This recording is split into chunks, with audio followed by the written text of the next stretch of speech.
dampak bully nih Buke terhadap Ah, korban tuh apa sih Buke?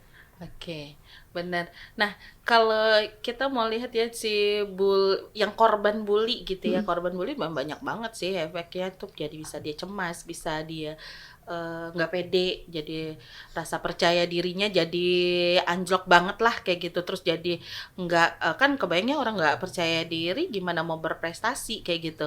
Nah, kayak tadi pagi aja Temia kita dapat klien anak kelas 6 SD di apa ya difitnah sama teman-temannya kayak gitu bercandanya yang nggak masuk apa namanya ya eh awalnya dianggap biasa gitu tapi akhirnya dibawa serius terus bener-bener si anaknya dia di label lah jadi hal yang dibercandain tadi gitu dibilang sebagai anak lesbi lah yang kayak gitu ya terus ketika anak ini udah mencoba melawan nih kayak gitu ternyata yang ngebulinya itu empat empat orang kayak gitu.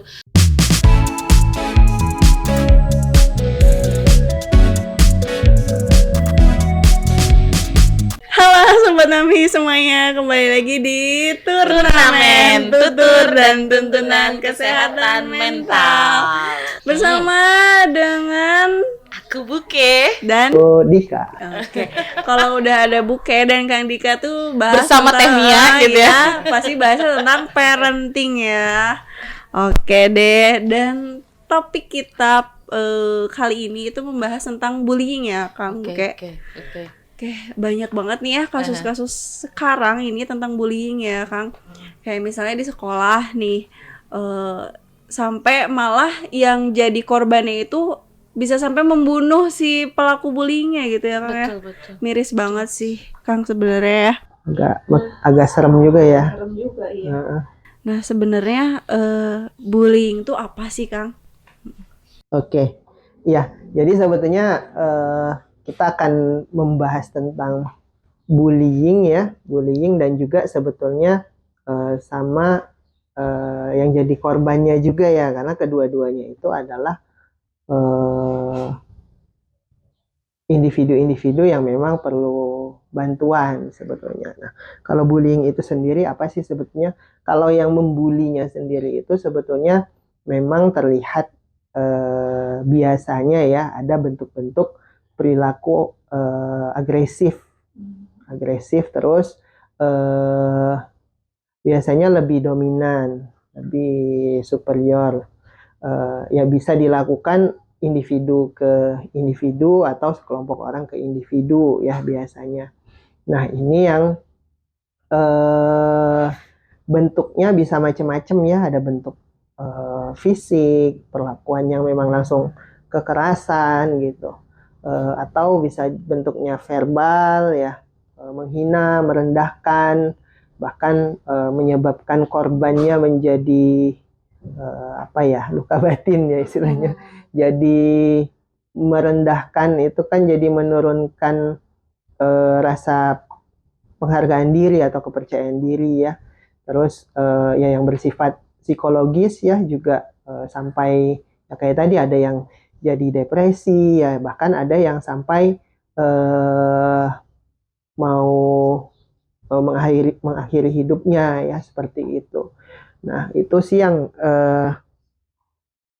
yang memang menjadi apa ya sorotan ya untuk yang membuli seperti itu. Sedangkan orang-orang yang dibully juga sebetulnya itu kalau kita lihat kuadran misalnya ya ada yang tengah, ada yang berperilaku asertif nih yang tengah. Artinya mereka mampu untuk mengutarakan keinginannya, memberikan ide-ide pendapatnya, tahu mana batasan, oh yang ini nggak boleh, yang ini masih dalam ranah normanya misalnya. Tapi ada juga yang kanan misalnya yang tadi bentuknya agresif, nggak bisa mengontrol diri, impulsif, pengen selalu menang, nggak bisa mengalah gitu, menahan diri, bahkan ada kayak tadi unsur-unsur kekerasan, baik fisik, verbal, dan psikologis ya kayak gitu. Nah, yang sebelah kirinya ini yang menjadi korban ini biasanya adalah orang-orang yang memang tidak punya benteng-benteng pertahanan tadi, tidak terbentuk. Jadi mereka kalau di apa diejek misalnya nggak ngelawan, atau diejek jadi kalau masih anak-anak banget suka merengek misalnya ya, jadi malah seneng orang lain nambah membulinya gitu. Nah itu ada juga sih anak-anak yang akhirnya kalau dia jadi objek bullying memang karena dia belum tahu tadi batasan-batasan norma perilaku, akhirnya perilakunya dilihat teman-temannya agak aneh gitu, akhirnya dia eh, mungkin ngomongnya masih salah-salah, misalnya ngomongnya nggak tepat kayak tadi, atau memang pengen menyampaikan sesuatu dianggap orang lain itu jadi hinaan misalnya. Nah itu akhirnya dia juga akan jadi objek-objek bullying tadi. Nah eh, ya mungkin dua dua sisi kutub ini ya yang memang yang ekstrim kanan dan ekstrim kiri ini yang memang sering menjadi antara pembuli dan memang objek bully itu sendiri. Oke deh. Nah, sekarang nih dampak bully nih Buke terhadap Wow. korban tuh apa sih Buke? Oke, benar. Nah, kalau kita mau lihat ya yang korban bully gitu ya, korban bully memang banyak banget sih efeknya tuh, jadi bisa dia cemas, bisa dia nggak pede, jadi rasa percaya dirinya jadi anjlok banget lah kayak gitu, terus jadi nggak kan kebayangnya orang nggak percaya diri gimana mau berprestasi kayak gitu. Nah, tapi memang yang paling penting itu antara tukang bulinya sama yang korban itu dua-duanya juga kasihan sih sebenarnya gitu, kayak tadi kata Kang Dika ya, yang tukang bully gitu ya, seharusnya kalau misalnya dia sudah terarahkan gitu dengan benar, kan dia bisa jadi pemimpin yang benar sebenarnya kayak gitu, dan bagus banget pasti dia ngemimpin, soalnya punya energi yang dominan yang bagus, terus tapi kontrol agresinya kan, kemarahannya yang kurang kayak gitu. Nah, kita juga sebenarnya antara tukang bully, biasanya yang pembuli itu nggak sadar loh dia lagi ngebully sebenarnya. Nah itu kan mainnya di ranah persepsi ya kayak gitu, persepsinya enggak kok, aku nggak ada ngebully kayak gitu. Nah itu yang kalau kita mau lihat dampak langsungnya gitu, kadang kalau misalnya di sekolah gitu kan, dia tukang bully terus dipanggil sama gurunya terus dimarahin gitu, dia nanti pasti beralasannya kan enggak kok, aku cuma bercanda aja gitu. Iya. Nah, dilihat juga yang korban bulinya benar nggak persepsinya, jangan-jangan cuma bercanda juga, langsung nangkapnya ada aku dibully kayak gitu. Nah itulah persepsi yang terbentuk tadi gitu. Nah benar, setelah andai kata memang persepsinya aja udah jelek, suka negatif kayak gitu terhadap semua masukan, dianggapnya aku dibully, aku dihina, aku dikritik kayak gitu, padahal masukan nih yang dikasih kayak gitu. Terus itulah yang akhirnya ketika wah nanti teman-teman aku akan ngebully ngejek aku terus, nah kan akhirnya cemas, iya bener kayak kata Kang Dikat, akhirnya nggak mau ke sekolah, nggak mau ke kantor, nggak mau lagi ngelakuin kerjaan, terus nggak mau ngeluarin ide-ide kreatifnya kayak gitu. Nah efeknya tuh banyak banget, sampai yang akhirnya ya beneran, apalagi berita udah berseliweran ya, ada yang ngebunuh tukang bulinya, ya kebayang dong sesabar-sabarnya orang punya agresi kan kayak gitu. Gimana pun jenis-jenis bulinya juga banyak kan, yang namanya bully tadi kata-kata Kang Dika tadi, ya fisik ya verbal, terus fitnah juga itu termasuk bully kayak gitu, ngegosip. Ngegosip ya. Nah kayak tadi pagi aja Temia kita dapat klien anak kelas 6 SD di difitnah sama teman-temannya kayak gitu, bercandanya yang nggak masuk awalnya dianggap biasa gitu, tapi akhirnya dibawa serius, terus benar-benar si anaknya dia di label lah jadi hal yang dibercandain tadi gitu, dibilang sebagai anak lesbi lah yang kayak gitu ya. Terus ketika anak ini udah mencoba melawan nih kayak gitu, ternyata yang ngebulinya itu empat orang kayak gitu sampai pulang sekolah. Nah ini yang aku bilang tadi, andai kan pembulinya itu diarahkan energinya, pasti dia bisa apa namanya ya, jadi terarahkan kemampuan memimpinnya sebenarnya gitu. Jangan melukai orang lain kayak gitu. Dan ini anaknya pinter banget, mereka berempat itu menyusun strategi ketika pulang sekolah. Guru-guru udah keluar kelas, nih anak tetap sendirian yang dibully Targetnya tadi, gitu ya. targetnya kayak gitu.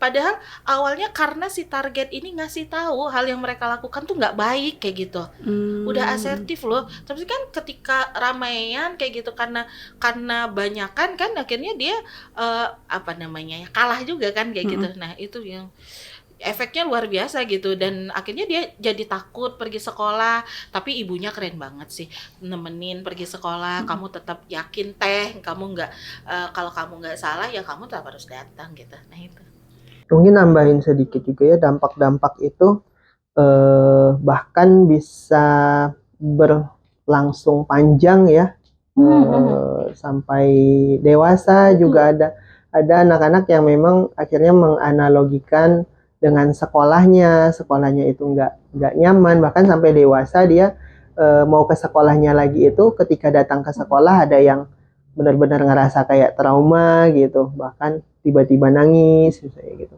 Atau kayak yang di luar negeri juga ya, ada yang sampai bawa senjata gitu ya, langsung nembak ke semua. Padahal kan itu udah beda. Maksudnya dia udah lulus dari sana tapi dia masih dendam datang lagi. Bukan membetulkan perilaku itu ya maksudnya, tapi memang kita juga perlu jeli dan perlu kadang tahu ya untuk memberikan support gitu, bantuan ke orang-orang yang memang ternyata merasa begitu dalamnya emosinya itu sehingga dia akhirnya meluapkannya juga sudah sampai tidak memikirkan dampak dan risiko yang ternyata sangat ya wah, dampaknya sampai entah itu nembak, entah itu ada yang membakar sekolahnya, atau memang yang kayak tadi ya ke pembulinya langsung sampai membunuh, menusuk ya. Padahal maksudnya mungkin melindungi diri kali ya, tapi Iya. jadi dan juga efeknya jadi Iya. jangka panjang gitu ya Kang, mungkin. Iya. Jadi memang ada bentuk mungkin ya berkaitan dengan psikisnya, ada hal-hal yang dia rasa sangat merendahkan harga dirinya sekali, bahkan sampai titik nol ya.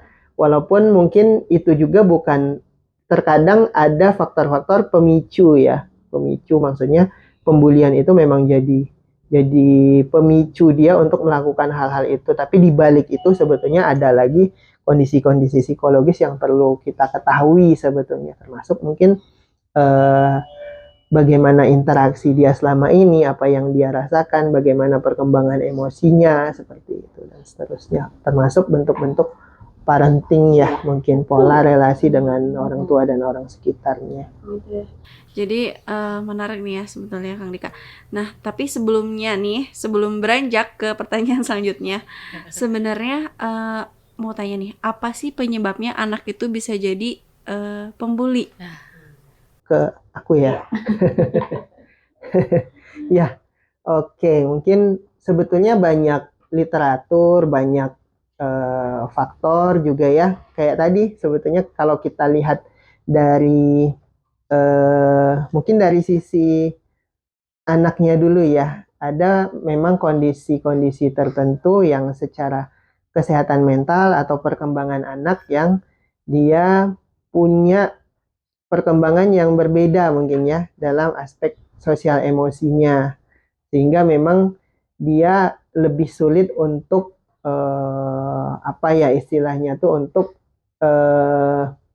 dalam aspek bahasa sosial emosi interaksi ya, sehingga memang ketika dia berada dalam lingkungan sosial, anak-anak ini cenderung salah mempersepsikan sesuatu, mungkin kayak yang diceritain Buke tadi, temennya mungkin ngajak bercanda sih sebetulnya, tapi buat dia itu adalah hinaan kayak gitu. Atau dia memang jadi sulit untuk mempersepsikan bahwa ini situasinya lagi bercanda sebetulnya. Ini situasinya serius. Buat dia nggak ada situasi bercanda, buat dia situasinya mungkin serius terus misalnya kayak gitu. Dan ada juga yang kayak tadi agresinya perilaku agresifnya terlalu tinggi. Nah, sebetulnya kalau di psikologi kan kita bisa lihat ya, kita bisa ukur, bisa terobservasi, oh ini anak ini memang kelihatan sekali, memang dari bawaan lahirnya temperamennya kelihatan seperti itu. Nah, ini yang berkaitan dengan aspek-aspek perkembangan pada diri anak itu sendiri. Nah, ini memang ketika memang dari kecil kita tahu, dari kecil kita bisa bantu dia untuk mengelola emosinya, biasanya makin gede itu akan semakin bagus. Dia akan lebih bisa untuk problem solving yang lebih baik ke lingkungan. Dia bisa menilai mempersepsikan tuntutan lingkungan secara proper kayak gitu. Nah, itu mungkin dari aspek perkembangan ya salah satunya ya. Kemudian yang berkaitan dengan tadi ada pola parenting, karena kan kalau secara konsep juga ada 60-70% yang memang sangat berpengaruh adalah lingkungan ya. Nah, lingkungan ini termasuk lingkungan yang paling dekat dulu antara ayah, ibu kayak gitu. Anak-anak itu sangat cepat sekali untuk merekam segala sesuatu yang dia lihat, apalagi dari 2 tahun ke atas itu ya. Kadang 2 tahun itu juga udah bisa mulai meniru perilaku-perilaku ya. Nah, termasuk misalnya entah itu lagi berkonflik, ayah ibunya dia melihat cara-cara untuk menyelesaikan permasalahannya secara tepat enggak, dengan diomongin secara tepat, atau memang biasa melihat ada UFO gitu, maksudnya piringnya melayang, gelas dan sebagainya. Itu kan ada anak-anak tertentu yang akhirnya, atau bentuk KDRT ya misalnya, dia kalau nggak disampaikan dengan baik ya akan menganggap itu adalah bentuk penyelesaian problem gitu. Nah, ketika dia bawa ke lingkungan, karena dia nggak tahu caranya seperti apa, yang dia lihat seperti itu, dia akan membawa bentuk-bentuk pola itu sebetulnya. Jika ada temennya yang lagi berantem misalnya, padahal misalnya niatnya baik, tapi dua-duanya dipukulin sama dia, plak gitu. Nah, itu kan ada bentuk-bentuk kesalahan persepsi ya, padahal dia pengen tadi supaya temennya nggak berantem, tapi akhirnya dua-duanya jadi dipukulin misalnya. Itu kan ada bibit-bibit ya, bibit-bibit dia kalau semakin besar terus-menerus bentuk persepsinya seperti itu, dia akhirnya akan menjadi terbentuklah penyelesaian masalahnya dengan seperti itu, dan akan akhirnya kayak tadi yang Buke cerita, ketika di lingkungan temennya ngomongin misalnya, dia akan membalas bentuk-bentuk agresinya seperti itu. Bahkan dia mungkin jadi terbiasa dengan melakukan agresi, udah nggak peka lagi dengan yang secara normatifnya seperti apa gitu. Itu mungkin bentuk lingkungan juga ya, lingkungan pertemanan. Nah, itu juga bisa menjadi bisa menjadi membentuk hal-hal yang kayak tadi. Makanya kita juga perlu, apalagi sekarang ya, perlu benar-benar memfilter, melihat apa-apa saja aktivitas yang dilakukan gitu. Walaupun ada antara tuntutan memberikan kebebasan, nah itu kan harus seimbang ya, tapi tetap dalam ranah kontrol dari orang tua. Kemudian yang sekarang juga banyak dikeluhkan tuh media sosial juga sih. Media sosial itu sebetulnya mungkin kalau aku sama Buke beranggapan bukan nggak selalu negatif media sosial itu. Tapi yang paling penting kita mendampingi anaknya, karena memang kayak tadi bentuk kekerasan, bentuk cara bicara kayak gitu, itu anak-anak usia bicara dari 2 sampai 5 tahun itu kan sangat pesat perkembangan ngomongnya ya. Biasanya dia akan nangkep itu dan menganalogikan itu dan dia aplikasikan langsung ke lingkungan. Apalagi ketika itu hal negatif, biasanya lebih cepat ya. Nggak tahu kenapa, mungkin ada unsur unsur katarsisnya, entah unsur lucunya mungkin ya. Jadi dan agak susah memang merubahnya gitu. Jadi mungkin itu juga jadi apa, perhatian kita juga ya, hal-hal tadi. Baik dari anaknya sendiri, bentuk pola parenting, lingkungan ya, sama ini media media sosial. Nah, mungkin ada lebih banyak ya hal-hal lain, tapi mungkin ini yang saat ini memang sering menjadi apa, perhatian gitu. Pada intinya adalah orang tua harus aware ya sama anak. Betul. Dan benar-benar harus menjaga sikap gitu ya Kang ya. Ya nggak apa lah, jaim-jaim depan anak yang penting. Demi kebaikan anak ya Kang. Kali-kali lah. Kali-kali ya. Mungkin kalaupun melakukan ya hal-hal seperti itu, ya orang tua juga nggak apa-apa loh. Orang tua minta maaf ke anak, Betul. orang tua menjelaskan ke anak apa yang terjadi ya. Ayah salah tadi kayak gitu, dan seterusnya lah ya, bisa menjelaskan dan harusnya seperti apa gitu. Itu sih bentuk komunikasi itu yang lebih penting, karena yang namanya manusia pastilah ada salahnya, ada kelepasannya gitu. Ke Buke nih aku mau nanya. Aha. Upaya mencegahnya gimana sih Buke? Anak bisa menjadi pembuli itu. Oke. Upaya pencegahan. Benar. Yang paling penting pertama kan kita harus tahu parentingnya sih, komunikasi dengan orang tua. Dan maksudnya membentuk komunikasi dengan anak juga harus dilatih terus-menerus sih kayak gitu. Terus gimana ya? Kadang kan ada masih banyak orang tua yang ngerasa dia lebih tahu daripada anak. Kayak dan sementara beranjak udah remaja kan itu udah nggak mau ya didikte-dikte kayak gitu.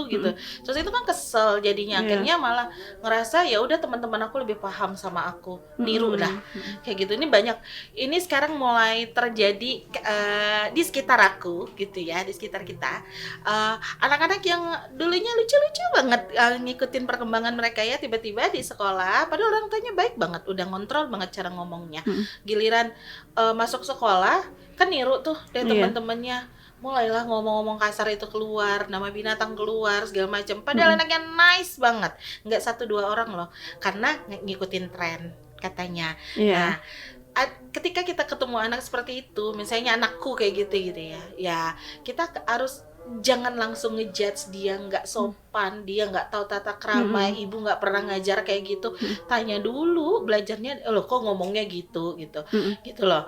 Nah memang tapi kalau misalnya sekali-sekali kelepasan karena dia berulang kali gitu ya, dan kesel juga, itu nggak apa-apa gitu. Terus udah komunikasi kita sebagai orang tua ke anak, terus kita juga harus ngajarin dia rasa empati juga. Kayak tadi kata Kang Dika, ada banyak loh teman-teman yang nggak kayak kamu bisa komunikatif, bisa asertif kayak gitu. Kamu juga harus paham, bukannya nertawain, bukannya ngolok-ngolok kayak gitu. Bagaimana caranya dia ngebela temannya atau ngebela dirinya sendirilah kalau misalnya dianggap aneh kayak gitu ya. Nah itu juga belajar empati. Terus kita juga sebagai orang tua jangan lupa ngasih reward and punishment yang tetap kayak gitu. Kalau memang dia berhasil, ya kan kita sebenarnya teman-teman yang individu yang jadi pembuli atau yang dibully itu karena kan nggak pernah minim sekali lah terstimulasi. Kebanyakan kalau kalian dewasa itu kan akhirnya menarik diri, atau enggak dia yang tukang cecer gitu, tukang nyari kesalahan orang aja kayak gitu ya. Nah itu nggak pernah di rumahnya dikasih, ketika dia berhasil dia dikasih reward, oh iya oke, kamu keren, kamu bisa ngelakuin itu gitu. Ketika dia salah nggak juga diklarifikasi gitu, tapi langsung aja disalahin kayak gitu. Terus itu hal-hal basic sih yang perlu kita latih kayak gitu ya. Konsisten juga, kalau dia bikin salah ya kita marah, kalau dia benar ya tetap dia harus dapat dapat reward tadi, terus dia bisa harus bisa dia kan ketika percaya dirinya ada, dia bisa membela dirinya di lingkungan, dan asumsinya ketika orang bawa empati, dia bisa berkomunikasi. Kan kita lihat ya, rumah itu kan komunitas sosial paling kecil tuh, paling pertama.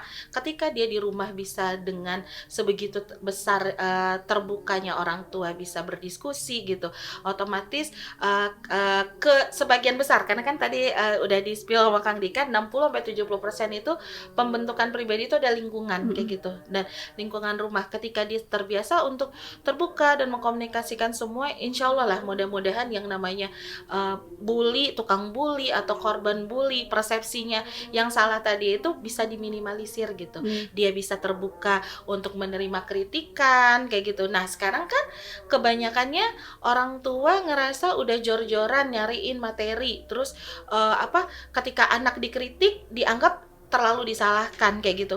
Jangan lupa mereka pun pasti bisa aja bikin kesalahan kayak gitu, dengan kan mungkin di rumah dia bisa baik kayak gitu, tapi kan lingkungan sekitarnya itu kan nggak bisa dikontrol sama orang tua. Nah, bagaimana caranya orang tua juga harus dengerin dulu pihak lainnya seperti apa gitu. Misalnya kayak di sekolah juga, apalagi guru gitu ya, titip banget ketika ngedengar ada anak yang ngelapor, aku dibully bu, panggil dulu yang tukang bulinya, yang dianggap kayak gitu. Nggak bisa langsung, oh ya kemarin kayak tadi aja, jangan-jangan dia yang kan sekarang tuh banyak tuh anaknya dianggap troublemaker, jadi suka ngajak berantem. Ya dia sih suka ngajak berantem, padahal yang kayak tadi kata Kang Dika, dia ngebela temannya karena berantem, terus dia nengahin. Akhirnya kan biasanya harus ada yang disalahkan nih kalau ada guru. Nah akhirnya dia bu, kita enggak kok, kita udah nggak berantem kayak gitu kan. Nah akhirnya tercaplah si anak ini sebagai troublemaker. Terus nanti dimanfaatkanlah kesempatan itu. Nah, itu juga harus tabayun ya, gurunya, panggil dulu orang tuanya, dan sedikit ngasih pesan juga sih ke guru, ke orang tua gitu. Tetap kita harus koordinasi. Mau sejelek apapun yang terjadi di sekolah, tolong kasih tahu yang sebenarnya ke orang tua. Andai kata orang tua nggak bisa dikasih tahu, cari tenaga profesional yang bisa menengahinya kayak gitu. Karena ini akarnya luar biasa gitu loh. Kalau misalnya dibiarkan yang tukang bully, oh iya mungkin dia bercanda kayak gitu, terus teman-teman biasanya kalau yang tukang bully itu bisa ngatur teman-teman yang lain, awas ya lo kalau ngomong kayak gitu, kayak gitu ya. Terus akhirnya iya kayak gitu kan. Nah akhirnya kebayangkan, kasihan banget ya, sampai dewasa nanti dia bukan terbentuk jadi orang yang terbuka kayak gitu, tapi ngedeket orang lain kayak gitu loh Mi.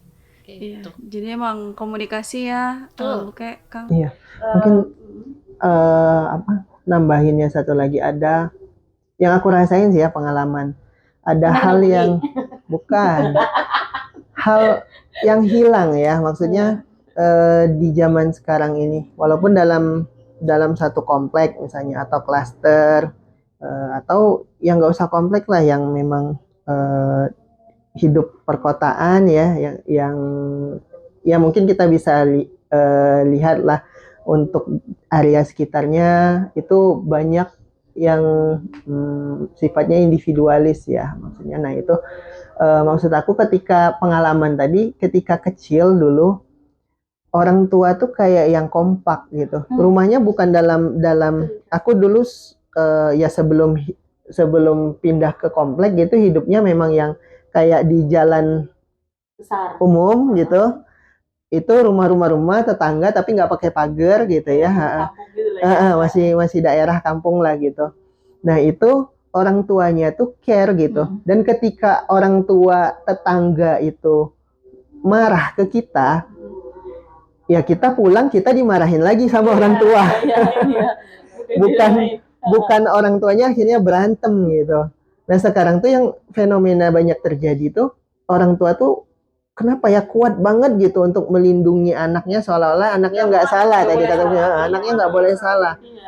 Bahkan sampai bapernya lama gitu, malahan jadi berantemnya anaknya udah temenan lagi, orang tuanya yang masih aja ya, akhirnya sampai nggak teguran dan sebagainya. Nah maksud aku tuh, ini jadi sebagai satu support system yang memang perlu kita bentuk juga sebetulnya di setiap area-area, karena mau nggak mau anak-anak itu ya anak-anak kita juga, kita punya apalagi mungkin profesi kita ya, kita punya punya moral untuk ketika melihat satu hal yang nggak tepat ya kita perlu untuk ngasih tahu. Nah, bahkan mungkin akhirnya jadi ketika mau ngasih tahu sama orang tuanya juga agak segen gitu ya, tapi kita tetap ngasih tahu ke orang tuanya bahwa itu perilakunya begini-begini nggak tepat. Nah, hal ini sih yang aku lihat mulai luntur, nggak ada, karena ketika anaknya merasa selalu dibela kan itu kan membentuk ego sentris yang kuat sekali ya, dan nggak jadinya dia nggak belajar juga untuk konsep berbagi, konsep kebersamaan, kepemilikan. Ketika ada satu hal dia merasa akan terus mendapatkan pembelaan gitu, bahkan salah pun oh ternyata salah juga nggak apa-apa karena memang ada pembelaan dan seterusnya. Merasa dilindungi ya kan. Ya, bahkan kan kemarin ya kisah yang di TV itu ya ada anak, aku nggak begitu ngikutin sih yang, tapi anaknya dimarahin guru, akhirnya gurunya diketapel Oh iya, diketapel sama orang sampai tua, buta ya, sampai kalau buta nggak salah. matanya. Nah itu juga mungkin kita sebagai orang tua ya perlu ada proses-proses pembelajaran juga, gimana mengontrol, gimana tujuannya adalah orientasinya anak ini nanti ketika orang lain memang marah misalnya, kita perlu memang jadi baperan nggak apa-apa, tapi lihat juga, Telaah dulu gitu. telaah dulu realitanya apa, kesalahannya apa, batasan-batasannya seperti apa, dan memang perlu lebih kuat lagi untuk saling silaturahmi, membangun kebersamaan di dalam setiap area-area ya perumahan, ya perkampungan dan seterusnya, itu yang mulai hilang. Karena ini penting banget, karena kalau zaman dulu tuh ya akhirnya gitu, anak-anaknya akhirnya bentuk reward and punishment-nya itu tahu gitu batasan-batasan. Oh ya, sopan santunnya emang jadi terjaga kayak gitu. Dia bukan takut, bukan segen juga, tapi memang pola-pola pembiasaannya itu jadi terbentuk seperti itu. Oke, Panjang-panjang. seru banget nih pembahasan kali ini. Ya intinya adalah komunikasi ya antara orang tua dan anak, dan juga pihak-pihak lain. Betul. Paling penting tadi ya orang tua di lingkungan. Jadi orang tua yang bijak gitu ya. Betul. Telaah dulu karena ya jangan apa-apa tuh membela anak gitu ya. Betul. Dia benar harus ditelaah dulu sih. Oke deh, Buke dan Gang Nika, seru banget ya bahasannya kali ini. Gak kerasa. Oke deh, mungkin cukup sampai sini kali ya. Nanti podcast ada lagi lah ya ada. kita Oke. bahas tentang bully. Bahas tentang bully, dan siapa tahu ada pertanyaan-pertanyaan Betul, yang betul. ingin ditanyakan. Banyak yang belum terbahas Iya, ya karena betul. waktu juga terbatas. Oke deh. Mungkin cukup boleh di komen. Oke, mungkin cukup sampai sini dulu Iya. podcast kita tentang bullying ya kali ini. Oke, makasih Sobat Mambi semua yang udah nonton, dan jangan lupa tonton video-video kita sebelumnya. Makasih. Nah,